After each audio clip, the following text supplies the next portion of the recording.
কাকুরগাছিতে BJP কর্মী অভিজিৎ সরকারকে খুনের ঘটনায় গ্রেফতার আরও এক। অরূপ দাস নামে এক তৃণমূল কর্মীকে গ্রেফতার করলো সিবিআই। বিস্তারিত জানতে এই মুহূর্তে সরাসরি চলে যাব আমাদের প্রতিনিধি আবির দত্তের কাছে। আবির, এই অরূপ দাসের খোঁজ কিভাবে পেল সিবিআই? কোথা থেকে তাকে গ্রেফতার করা হয়েছে? দেখো, যে কজনের খোঁজ করা হচ্ছিল তার মধ্যে অন্যতম এই অরূপ দাস, এবং তার বিরুদ্ধে কিন্তু গ্রেপ্তারি পরোয়ানাও জারি ছিল এবং তার খোঁজ পাওয়া যাচ্ছিল না।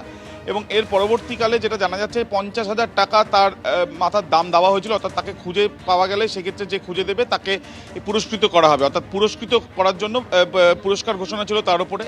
এই অরূপ দাস কাকুরগাছিতে বিজেপি কর্মী অভিজিৎ সরকার খুনের ঘটনায় অন্যতম অভিযুক্ত, এবং যেটা জানা যাচ্ছে যে সিবিআই তরফ থেকে যে চার্জশিট দেওয়া হয়েছিল 38 জনের নাম ছিল। এই যাকে গ্রেপ্তার করা হলো অরূপ দাস, সে 18তম গ্রেপ্তার, এবং এর আগে যাদেরকে গ্রেপ্তার করা হচ্ছে তাদের মধ্যে অনেকেই যারা জামিনে রয়েছেন। এই যে ঘটনা যেটা ঘটে 2021 সালে ভোট পরবর্তী হিংসার অন্যতম একটি ঘটনা।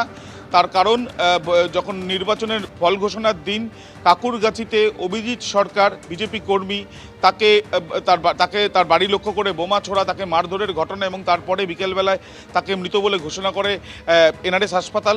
এবং এর পরবর্তীকালে আদালতের দ্বারস্থ হয় তার পরিবারের সদস্যরা, এবং সেই আদালতের দ্বারস্থ হওয়ার পরে ঘটনা তদন্তবার হাতে যায় সিবিআই যে তদন্ত করে সেই তদন্তের পর পুলিশ থেকে আরম্ভ করে নেতা বেশ কয়েকজন গ্রেপ্তার হয়। এবং এর পরবর্তীকালে দেখা যায় যে কজনের নাম উঠে এসেছিল তার মধ্যে বেশ কয়েকজন যারা অধরা, তার মধ্যে অন্যতম এই ব্যক্তি যাকে গতকাল রাত্রিবেলা কালকে তাকে ধরা হয় দিল্লিগামী একটি ট্রেন, সেই ট্রেনে সে ছিল, আসাম থেকে তাকে ধরা হয়েছে।